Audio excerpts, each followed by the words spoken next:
Hello class, आज का हमारा टॉपिक है प्रॉफिट एंड लॉस। तो क्या होता है ये प्रॉफिट और क्या होता है लॉस। प्रॉफिट एंड लॉस, जब कोई दुकानदार किसी वस्तु को खरीदता है मतलब क्रय मूल्य सीपी कॉस्ट प्राइस खरीदता है और फिर वो उसको बेच देता है मतलब सेलिंग प्राइस। तो खरीदने के बाद जब उसको बेचता है तो बेचने पर उसे कुछ प्रॉफिट हो रहा होगा या फिर कुछ लॉस हो रहा होगा, मतलब उसे कुछ पैसे ज्यादा मिल रहे होंगे या फिर उसे कुछ पैसे कम मिल रहे होंगे। सपोज कीजिए कि उसने कोई वस्तु जो है वो 100 रुपए में खरीद ली है। खरीदने के बाद वो क्या करता है कि उसको 120 रुपए में बेच दिया। हमने माना कि उसने 120 रुपए में बेच दिया। तो 120 रुपए में बेचने पर उसे प्रॉफिट हो रहा है या फिर लॉस हो रहा है, हम कैसे पता करेंगे। सबसे पहले तो इन दोनों के बीच का क्या निकालेंगे, डिफरेंस निकालेंगे। ठीक है, डिफरेंस तो आ गया हमारा 20 आ गया। ठीक है, बट ये प्रॉफिट हो रहा है या फिर लॉस हो रहा है कैसे पता करेंगे। ठीक, खरीदा था उसने 100 रुपए में और बेच दिया उसने 120 में, मतलब जितने में खरीदा था उससे ज्यादा में बेचा ना उसने। इट मीन्स कि उसका जो कॉस्ट प्राइस है वो सेलिंग प्राइस से कम है, मीन्स सेलिंग प्राइस उसका ज्यादा हो जाता है बेचने पर। ठीक है, तो ये ग्रेटर का सिंबल हो गया। जिस क्वेश्चन में ये कंडीशन मिलेगी हमें, वहां पर क्या हो रहा होगा, प्रॉफिट हो रहा होगा। सेम ऐसे ही फिर से क्या किया उसने 100 रुपए में कुछ खरीदा। खरीदने के बाद जब वो उसको बेचने गया तो बेचने पर क्या हुआ कि वो 100 रुपए का ही नहीं बेच पाया, वो 80 तक ही बेच पाया। अब क्या हो गया, अब वो 100 रुपए भी नहीं निकाल पाया अपने, मतलब उसको नुकसान हुआ। लेकिन कितने का नुकसान हुआ उसके लिए फिर से हम बीच का डिफरेंस निकालेंगे। डिफरेंस आ रहा है यहाँ पर भी 20 आ रहा है। अब जो ये 20 आ रहा है, अब ये क्या डिनोट कर रहा है कि भाई लॉस हो रहा है। कैसे पता चलेगा, आप देखिए यहाँ पर अब इसका जो सेलिंग प्राइस है ये वाला कॉस्ट प्राइस से क्या हो रहा है, कम हो गया। इट मीन्स हम ये कह सकते हैं कि जब हमारा सेलिंग प्राइस जो है वो कम हो जाता है कॉस्ट प्राइस से, इट मीन्स जो सेलिंग प्राइस है वो लेस देन हो जाता है किससे, कॉस्ट प्राइस से, तब हमारी कंडीशन कौन सी बनती है, लॉस की बनती है। ठीक है, तो यहां पर हमारे पास कुछ फॉर्मूलाज हैं। तो मैंने कहा आपसे कि यहाँ पे हमारे पास प्रॉफिट का क्या फॉर्मूला निकल कर आया है। प्रॉफिट हो जाता है हमारा जब क्या होता है, सेलिंग प्राइस जो होता है हमारा ज्यादा होता है तो प्रॉफिट निकलता है। और लॉस कब निकलता है, जब हमारा सेलिंग प्राइस कम हो जाता है। इट मीन्स की cost price minus selling price. तो ये हमारे प्रॉफिट और लॉस के फॉर्मूलाज हो गए हैं। ठीक है, जनरल फॉर्मूलाज हैं। अब इसके बाद क्या होता है कि अब प्रॉफिट निकला है, लॉस निकल आया है, अब हमें निकालना होगा सेलिंग प्राइस। तो सेलिंग प्राइस भी यहाँ पर होता है ऐसा है कि एक बार हमारा प्रॉफिट के रेस्पेक्ट में होगा और एक बार हमारा लॉस के रेस्पेक्ट में होगा। तो हम दोनों एक साथ बताएंगे आपको। Selling price is equal to होता है कॉस्ट प्राइस इंटू 100। अब यहाँ पर प्लस लगाऊंगा और माइनस लगाऊंगा। प्लस है हमारे प्रॉफिट के लिए और लॉस है हमारा ऑब्लिक माइनस के लिए। ठीक है, अब यहाँ पर आप ये देखिए कि जब हमारे क्वेश्चन में क्या होगा कि प्रॉफिट की कंडीशन दी हुई होगी तो हम यहाँ पर प्लस का साइन यूज करेंगे और प्रॉफिट की वैल्यू पुट करेंगे। और जब हमारे क्वेश्चन में लॉस की कंडीशन दी हुई होगी तो हम यहाँ माइनस का साइन यूज करेंगे और लॉस की वैल्यू यहाँ पुट करेंगे। यहाँ पर हम परसेंटेज की वैल्यू पुट करेंगे। ठीक है,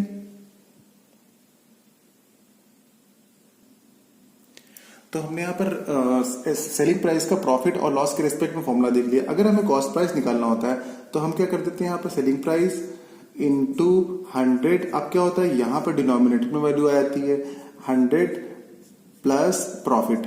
अगर हमारा प्रॉफिट के रिस्पेक्ट में कॉस्ट प्राइस का फॉर्मूला है तो हम यहाँ पर प्लस लगाकर प्रॉफिट लिखेंगे। और अगर हमारे क्वेश्चन में कॉस्ट प्राइस निकालने के लिए जो लॉस की कंडीशन दी हुई है तो हम माइनस लगाकर यहाँ पर ऑब्लिक करके लॉस लिख लेते हैं। ठीक है, मतलब हम यहाँ पर लॉस की वैल्यू पुट करेंगे अगर हमारा क्वेश्चन जो है वो लॉस की कंडीशन में है। ठीक है, तो ये हमारा कुछ जनरल फॉर्मूलाज हैं जिन्हें मैं आपको बता रहा हूं। हम इनका यूज कब करेंगे, कैसे करेंगे, वो मैं आपको आगे बताऊंगा। अब हमारे पास दो और फॉर्मूलाज हैं। एक होता है हमारा प्रॉफिट परसेंट के लिए फॉर्मूला होता है और एक होता है हमारा लॉस परसेंट के लिए फॉर्मूला। जब हमारा प्रॉफिट परसेंट निकालना होगा तो प्रॉफिट अपॉन सीपी इंटू 100 करते हैं। और सेम ऐसे ही क्या करते हैं, जब हमारा फॉर्मूला लॉस परसेंट के लिए होता है तो हम लॉस ऊपर लिखते हैं और डिनोमिनेटर में लिखते हैं सीपी इंटू 100। ये दो फॉर्मूलाज हो गए हमारे प्रॉफिट परसेंट और लॉस परसेंट के लिए। ठीक है, तो ये जो फॉर्मूलाज मैं आपको करा रहा हूं ये सारे के सारे फॉर्मूलाज हमारे सिर्फ वो बेसिक फॉर्मूलाज हैं जो इस चैप्टर से जुड़े हुए हैं। इनका यूज कैसे करना है, कब करना है, आप खुद जान जाएंगे। हम इन सारे फॉर्मूलाज को हमेशा यूज नहीं करेंगे क्योंकि इनसे सारे क्वेश्चन खुद हो जाते हैं हमेशा, लेकिन बहुत लेंथी हो जाते हैं। ठीक है, चलिए सपोज करिए मैं आपके पास आपके लिए एक एग्जाम्पल देता हूं कि कॉस्ट प्राइस जो है हमारा यहाँ पर 600 रुपीज है। ठीक है, प्रॉफिट परसेंट जो है हमारा है वो 20 है, 20% है और आपको सेलिंग प्राइस निकालना है। तो हम क्या करते हैं, हम ये करते हैं कि selling price is equals to cost price. Cost price की प्लेस पे 600 पुट करेंगे इनटू 100 पुट करते हैं, प्लस लगाकर हमने कहा था ना यहाँ पे प्लस लिखते हैं, फिर 20% की वैल्यू यहाँ पुट करेंगे, यहाँ पे 20 लिखेंगे, मतलब 100 और 20 कितना हो जाएगा, 120 हो जाएगा। इट मीन्स हम यहाँ पर 120 लिखेंगे और डिनोमिनेटर में 100 होता है। ये हमारा फॉर्मूले के हिसाब से मैंने पुट कर दिया यहाँ पे। अब इसको कैंसिल आउट करेंगे तो कितना ईजी है ना, ये देखिए कट गया, ये कट गया, और इसको टेबल पढ़ेंगे इसका तो हो जाएगा, कितना हो जाएगा, 12 छंग 72, मतलब 72 हो जाएगा, और एक जीरो लगा देंगे, 720 रुपए हो गया हमारा। ठीक है, तो ये जो हो गया हमारा, ये आ गया सेलिंग प्राइस। ठीक है, कितनी आसानी से निकाल के आ गया। ऐसा लग रहा है कि बहुत बढ़िया है ना, ये बहुत बढ़िया नहीं है। बहुत बढ़िया सिर्फ इस क्वेश्चन के लिए है। इतनी सिंपल कंडीशन में अब एग्जामिनर बिल्कुल नहीं पूछता है। अब सेम ऐसे ही मैं आपको बताता हूँ। ठीक है, यही क्वेश्चन है, मैं आपको सेम यही क्वेश्चन देता हूँ, और आप अब देखिए सोच के, आपका सेलिंग प्राइस जो है, आपका कॉस्ट प्राइस है ना, कॉस्ट प्राइस देता हूँ आपको। ठीक है, कॉस्ट प्राइस जो है आपका 560 है। ठीक है, और जो आपका प्रॉफिट था ना, प्रॉफिट, तो प्रॉफिट परसेंट जो है आपका वो हो गया 12.5% हो गया। ठीक, अब आप एसपी फाइंड करिए। ठीक है, अब निकालिए आप एसपी, फिर आप लिखेंगे, आपने तुरंत एसपी लिखा, कॉस्ट प्राइस की वैल्यू पुट की और इनटू, और यहाँ पे फिर आपने वही लिखा 100 प्लस इतना जो भी प्रॉफिट परसेंट है।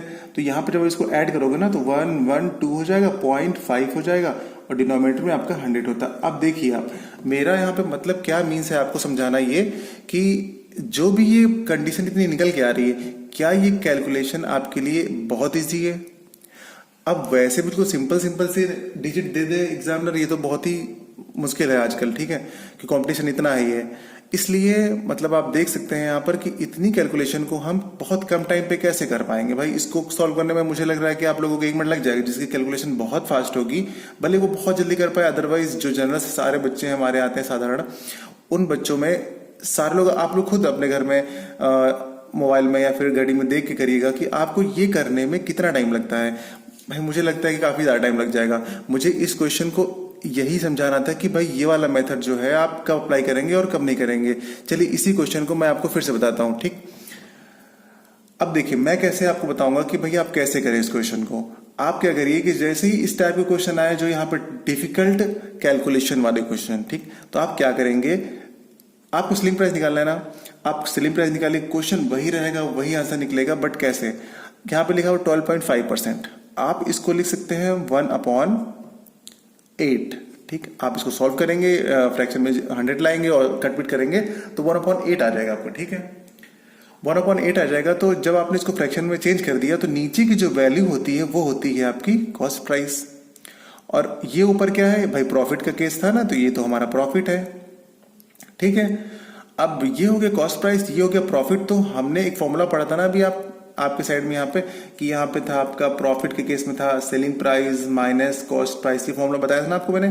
तो आप क्या करेंगे, देखिए आपको कॉस्ट प्राइस भी यहाँ पुट कर देंगे, प्रॉफिट यहाँ पुट कर देंगे, तो सब सेलिंग प्राइस निकालेंगे तो ये वैल्यू इस तरफ आ जाएगी हमारी, यहाँ पे आ जाएगी। ठीक है, तो जब ये वैल्यू यहाँ पे आ जाएगी तो क्या हो जाएगा, प्रॉफिट है और ये माइनस में सीपी इधर आके प्लस हो जाएगा। ठीक है, जब ये प्लस में इधर हो जाएगा, इट मीन मैं आपको और बता देता हूँ, तो ये हो जाएगा हमारे यहाँ पे selling price is equal to profit plus CP. तो ये कंडीशन निकल के आ जाएगी। हम जब भी एसपी निकालेंगे प्रॉफिट के केस में तो क्या होगा, हमारा सीपी और प्रॉफिट ऐड हो रहा होगा। ठीक है, यही मेरा मतलब था आपको बताना यहाँ पे कि जब ये दोनों ऐड कर देंगे तो यहाँ पे क्या हो जाएगा, 1 और 8 कितना हो जाएगा, 9 हो जाएगा। तो हमारा जो 9 है वो हो जाएगा हमारा एसपी। ठीक है, तो हमारा एसपी कितना, 9 हो गया। अब हमारे पास बस इतना ही कैलकुलेशन था हमारा, समझ लिए, मेन यही था हमारा। अब हम क्या करेंगे, हमारे पास एक कॉस्ट प्राइस। एक चीज और मैं आपको बताना चाहूंगा कि जैसे कि हम छोटी क्लासेस में पढ़ते हुए आ रहे हैं, जब भी कोई क्वेश्चन हम निकालते थे तो सबसे पहले हमारे टीचर हमसे क्या कहते थे कि भाई आप यूनिट देख लो किसी क्वेश्चन की। ठीक है, तो यहाँ पर क्या है कि पहले हम यूनिट देखेंगे कौन से क्या दिया हुआ है। अब यहाँ पे कॉस्ट प्राइस दिया हुआ है ना, तो अभी सेलिंग प्राइस का यूज नहीं करेंगे हम, कॉस्ट प्राइस दिया हुआ है और यहाँ पर सीपी है, ये वाला कॉस्ट प्राइस है हमारा इसके हिसाब से। ठीक है, तो हम क्या करेंगे, इन दोनों को इक्वल में पुट कर देंगे। ठीक, इट मीन्स कि हम यहाँ पे 8 है, 8 के इक्वल में कितना पुट कर देंगे, ये 560 हो गया, ये इसकी वैल्यू होगी। ठीक, फिर 1 की वैल्यू निकाल लेंगे, फिर 9 की वैल्यू। तो हम डायरेक्ट यहाँ पे क्या करेंगे, 9 की वैल्यू निकालेंगे, क्योंकि 9 हमारा सेलिंग प्राइस है, तो 9 लिखेंगे इंटू 560 और डिनोमिनेटर में 8 लिख देंगे। अब आप ये देखिए इस कैलकुलेशन को करना है, या फिर जो पिछली कैलकुलेशन मैंने बताई थी आपको, इन दोनों में क्या आपको इजी लगता है। भाई हमें लगता है कि भाई आप 8 करेंगे, 8 का टेबल पढ़ेंगे, 8 सत्ते कितना होता है, 56 होता है, 58 होता है ना, फिर 0 लगा देंगे, फिर इतना होता है 7 9 63। अब आप देखिए बस ऐसे ही हो गया बताते बताते। मुश्किल से मुझे लग रहा है 3 से 4 सेकंड लगेंगे इस कैलकुलेशन को करने में। ये क्वेश्चन इतना लंबा नहीं करने की जरूरत है, ये मैं आपको समझा रहा हूँ आपको, सिर्फ इसलिए इतना लंबा लग रहा है। इतना लंबा इसको हम लोग नहीं करेंगे। तो बस यही था, मेरा मतलब था कि मैं आपको ऐसे क्वेश्चंस कराऊं जिससे कि आप क्या कर सकेंगे, डिफिकल्ट जो हमारे कैलकुलेशन वाले क्वेश्चंस होते हैं उनको आप एक ऐसे मेथड से करें जो कि बहुत ही जल्दी निकल आए। मतलब टाइम तो हमारे पास कम रहता है, ठीक है। अब चलिए हम आपको करके दिखाते हैं कुछ और क्वेश्चंस। वैसे आज तो हमारी बेसिक की क्लास है, अब हमारे बेसिक हो गए समझ लीजिए। अब क्वेश्चंस के हम आज सिर्फ एग्जांपल्स कुछ कराएंगे। तो हमारे पास सपोज करिए कि एक और दूसरा एग्जांपल मैं लेता हूं।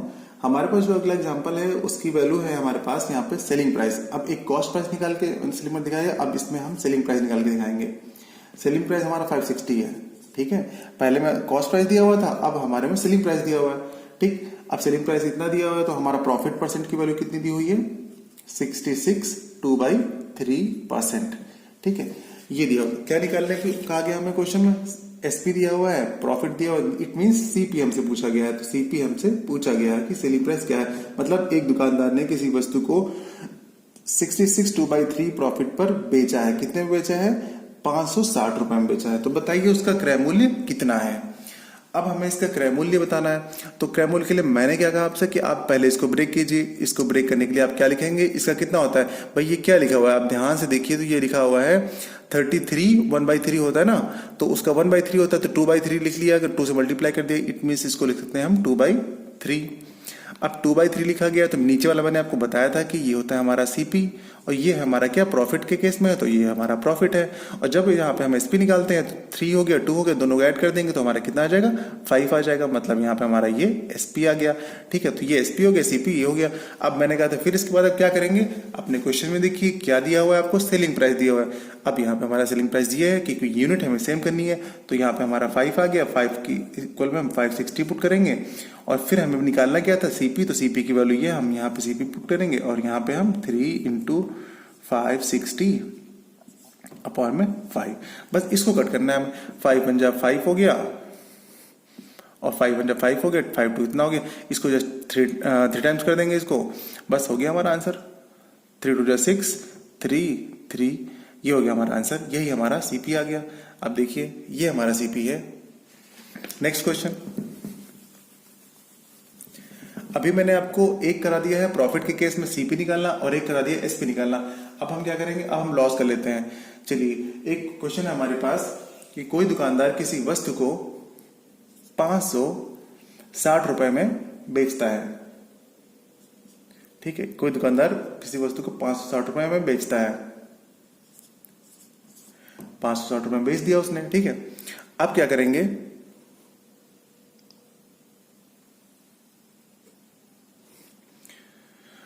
एक दुकानदार किसी वस्तु को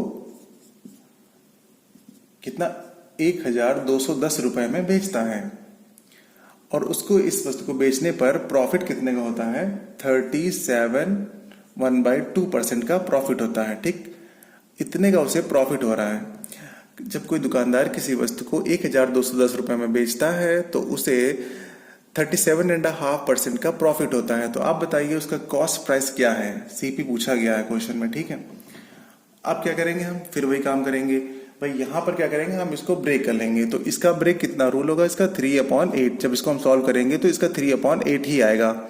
अब 3/8 पे मैंने आपको कहा कि ये हमारा सीपी है, ये हमारा क्या है, यहाँ पे प्रॉफिट है, ठीक है। अब ये हमारा प्रॉफिट हो गया, ये हमारा सीपी हो गया। तो एसपी कितना हो जाएगा, इन दोनों को ऐड कर देंगे, हमारा 11 जो आ गया वो एसपी आ गया। एसपी गिवन है ना, तो यहाँ पे हम इसके इक्वल में ये कर देंगे 1210, और फिर हमें क्या सीपी पूछा गया तो हम यहाँ पे 8 करेंगे। इट मीन्स यहाँ पे हम क्या करेंगे, 8 × 1210 अपॉन 11। अब 11 से ये 11 टाइम कट जाएगा और यहाँ पे कितना आ जाएगा, ये 88 आ जाएगा, और यहाँ पे ये 0 आ जाएगा। यही हमारा फाइनल आंसर हो गया, ठीक। तो आप देख रहे हैं ना कि कितना टाइम लग रहा है इस मेथड से क्वेश्चंस को करने में। एक टाइप के सारे क्वेश्चंस आप बिल्कुल ऐसे करिए, और एक टाइप के क्वेश्चन आप मतलब कम से कम 6-7 क्वेश्चन या 10 क्वेश्चन एक ही टाइप के क्या करिए। ऐसी प्रैक्टिस हो जाएगी कि शॉर्ट ट्रिक्स जो बनती है ना वो आप खुद बनाना सीख जाओगे। चलिए एक क्वेश्चन और करा देते हैं आपको लॉस वाला, ठीक है। एक क्वेश्चन, जब कोई दुकानदार किसी वस्तु को 560 रुपए में बेचता है तो उसे 12.5% का लॉस होता है। तो बताइए उसका कॉस्ट प्राइस क्या है। ये है क्वेश्चन हमारे पास, ठीक है। तो अब देखिए यहाँ पे क्या हुआ। अब मैंने लॉस वाला एक क्वेश्चन आपको बताया, अभी तक मैं प्रॉफिट वाले बता रहा था। अब मैंने आपको क्या बताया कि एक क्वेश्चन मैंने आपको बताया है लॉस वाला। अब इसमें क्या करेंगे, इसकी ब्रेकिंग तो मैंने बताई थी, 1/8 होता है, ठीक है। लेकिन अभी यहाँ पे थोड़ा चेंज होगा, देखिएगा अभी क्या हो रहा है कि यहाँ पे ये तो सीपी है बट ये अब लॉस हो गया है, ठीक है। अब सेलिंग प्राइस हम जो पिछली बार निकाल रहे थे वो इन दोनों को ऐड करके निकाल रहे थे, बट यहाँ पे थोड़ा चेंज हो जाएगा। कैसे चेंज हो जाएगा, आप देखिए जब हमने लॉस का फॉर्मूला निकाला था तो वहां पे मैंने बताया था आपको सीपी माइनस एसपी होता है, ठीक है। तो अब क्या करेंगे, यहां से देखिए आप, जब यहां से हमको एसपी निकालना होगा तो ये एसपी इधर आ जाएगा और ये लॉस इधर आ जाएगा। मतलब एसपी की कंडीशन में ऐसा कुछ हो जाएगा, सीपी माइनस लॉस हो जाएगा, कुछ ऐसा। तो मतलब जब लॉस की कंडीशन रहेगी तो सीपी में से हम लॉस को माइनस कर देंगे, तब हमारा एसपी निकलेगा, ठीक है। ये यहाँ पे थोड़ा सा चेंज रहेगा, ठीक, ये आपको समझना है, रटना नहीं है। तो यहाँ पे जब आप प्रैक्टिस कर लेंगे इतनी सारी तो अब तो ना समझ आएंगे लॉस के केस में सीपी का मतलब ये 7 हो जाएगा क्योंकि इसमें सब्ट्रैक्ट हो जाएगा। तो 7 हमारा यहाँ पे क्या आ गया, एसपी आ गया। अब यहाँ पे एसपी गिवन है, ठीक है, तो एसपी गिवन है तो मतलब 7 के इक्वल में हम पुट कर देंगे 560 और फिर उसके बाद 8 लेंगे क्योंकि 8 हमारा सीपी है। तो 8 इंटू 560 अपॉन में 7 ये 8 टाइम जाएगा और 8 कितना हो जाएगा, 64 हो जाएगा, 0। तो ये हमारा आंसर आ गया। आपने देखा कितनी आसानी से आंसर आ रहा है, ठीक है। ये सारे के सारे जो क्वेश्चन है ना, ये एग्जाम ओरिएंटेड नहीं, एग्जाम में आए हुए क्वेश्चन हैं, ठीक है। ये जो मैं एग्जाम्पल के तौर पर आपको करा रहा हूँ, एक ही टाइप के सारे क्वेश्चन करा रहा हूँ, ठीक है। अब क्या होगा कि कल मेरी अगली सीरीज आएगी जो मैं आप लोगों के लिए लेकर आ रहा हूँ। आज तो सिर्फ मेरा एक बेसिक कॉन्सेप्ट बताना था आप लोगों को। तो अगर आपको मेरा चैनल पसंद आया हो तो आप इसे सब्सक्राइब कीजिएगा जिससे कि मेरे आने वाले जितने भी क्वेश्चन हैं आपको नोटिफिकेशन के रूप में मिल सके। Thank you class.